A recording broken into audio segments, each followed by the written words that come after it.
2020년 여름에요. 중국 전체를 공포에 떨게 만든 영상이 하나 있었습니다.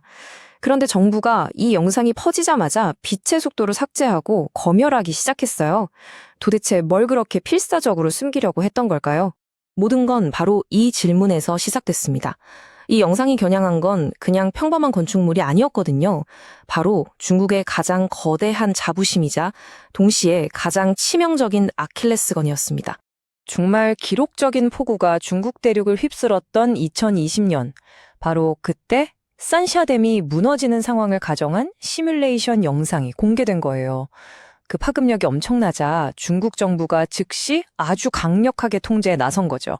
자, 그럼 이 금지된 시뮬레이션, 대체 어떤 내용이었길래 중국 정부가 그렇게까지 두려워했는지 그 발단부터 한번 자세히 들여다보겠습니다. 이 댐과 영상이 왜 그렇게 중요한지를 제대로 이해하려면요, 시간을 아주 멀리, 거의 100년 전으로 거슬러 올라가야 합니다. 이건 그냥 콘크리트 덩어리가 아니거든요. 한 국가의 거대한 야망이 담긴 프로젝트였습니다. 양쯔강을 막아서 거대한 댐을 짓자는 생각, 이게 무려 1919년에 순원이 처음 제시한 아이디어였습니다. 그 뒤로 장제스, 마오쩌둥에 이르기까지 중국의 지도자라면 누구나 이 댐을 국가의 힘을 보여주는 수건 사업으로 여겼죠. 그런데 보세요. 1992년에 건설한 투표를 했는데 결과가 정말 놀랍습니다. 항상 거의 만장일치로 통과되던 전인대에서 말이죠. 이례적으로 이렇게나 많은 반대와 기권표가 쏟아져 나온 거예요. 이건 뭘 의미할까요?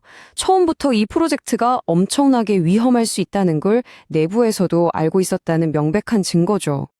자, 이런 우려에도 불구하고 결국 프로젝트는 강행됐고요. 그 결과물은 정말이지 상상을 초월하는 규모로 완성됩니다. 393억 톤. 이게 감이 오시나요? 이게 바로 산샤댐이 혼자서 담고 있는 물의 무게입니다. 우리나라에서 제일 큰 소양강댐 있죠? 그 댐 13개를 합쳐놓은 것과 같은 양의 물이 저기 하나에 다 들어가 있는 거예요. 어마어마하죠. 그리고 140만. 이 숫자는 이 거대한 댐을 짓기 위해서 평생을 살아온 고향과 집을 버리고 강제로 쫓겨나야 했던 사람들의 수입니다. 물론 엄청난 이점도 있었습니다. 여기서 만들어내는 전기가 연간 988억 킬로와트인데 이건 서울시 전체가 2년 넘게 쓸 수 있는 진짜 막대한 양의 에너지예요. 자, 그런데 정말 놀라운 건 이 숫자입니다.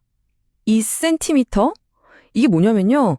이 댐에 담긴 물의 무게가 너무나도 엄청나서 지구의 자전축이, 행성 전체의 자전축이 실제로 이동한 거리예요. 인간이 만든 구조물 하나가 행성 전체에 영향을 미친 거죠. 그러니까 이걸 종합해보면 딱 이런 그림이 나옵니다. 중국은 국력의 상징을 얻고 수백만 가구에 전기를 공급하고 전설적인 강을 다스리게 됐죠. 하지만 그 대가로 수많은 생물종들이 멸종했고 수천 년 된 고대 유적들이 물에 잠겼어요. 그리고 무엇보다 영원히 사라지지 않을 지정학적 약점을 스스로 만들게 된 겁니다. 자, 그럼 이제 다시 이야기의 시작점으로 돌아가 보죠. 바로 그 금지된 시뮬레이션. 만약에 이 모든 우려가 현실이 돼서 저 거대한 댐이 정말로 무너진다면 과연 어떤 일이 벌어질까요? 시뮬레이션이 보여주는 장면은 정말 끔찍합니다. 댐이 무너지는 순간 390억 톤이 넘는 물이 그야말로 거대한 벽이 돼서 시속 100km가 넘는 속도로 계곡을 쓸어버려요. 이건 그냥 홍수가 아니라 내륙에서 발생하는 거대한 쓰나미나 마찬가지인 거죠. 그리고 그 파괴의 속도는 정말이지 숨 막힐 정도입니다. 불과 30분 만에 첫 번째 대도시인 이창이 완전히 물에 잠기고요. 10시간이 지나면 인구가 1000만 명이 넘는 대도시 우한을 덮칩니다. 그리고 단 하루 24시간 만에 난징까지 위험에 빠지게 되는 거죠. 시뮬레이션에서 예측한 피해 인구만 한번 보세요. 주요 도시들만 합쳐도 무려 7,200만 명입니다. 우리나라 인구보다 훨씬 많죠. 심지어 이건 주변의 작은 도시들은 다 빼고 아주 보수적으로 잡은 수치일 뿐이에요. 자, 여기서부터 이 문제는 그냥 자연재해 시나리오가 아닙니다. 훨씬 복잡한 지정학적인 문제로 넘어가게 돼요. 중국의 가장 위대한 상징물이 역설적으로 중국의 가장 치명적인 약점이 된 겁니다. 대만 같은 주변국들은 이미 마음만 먹으면 이 산샤댐을 직접 타격할 수 있는 미사일 능력을 갖추고 있어요. 말 그대로 국바의 심장부에 언제든 꽂힐 수 있는 비수가 된 셈이죠. 그렇다면 중국은 이 거대한 시한폭탄을 어떻게 해결하려고 할까요? 그들의 다음 계획은요, 더 대담하고 어쩌면 더 위험합니다. 해결책이 뭐냐? 바로 더 큰 댐을 짓는 겁니다. 여기 보세요. 기존 산샤댐보다 무려 3배나 더 강력한 댐을 티베트 고원의 얄롱창포강이라는 곳에 새로 짓고 있는 거죠. 근데 이 새로운 프로젝트의 진짜 문제는 위치입니다. 이 얄롱창포강이 어디냐면 인도로 흘러들어가는 강의 상류거든요. 그러니까 여기에 댐을 지으면 그 위험 부담은 고스란히 이웃 경쟁국인 인도가 떠안게 되는 거죠. 심지어 이 지역은요, 과거에 규모 8.6의 엄청난 대지진이 일어났던 곳이에요.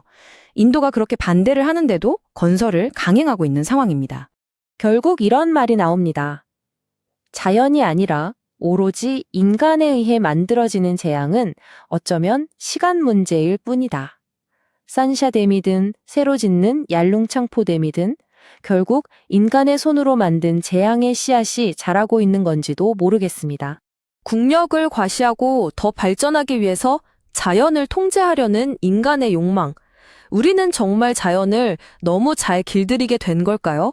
아니면 우리 스스로가 감당할 수 없는 재앙을 향해 달려가고 있는 걸까요?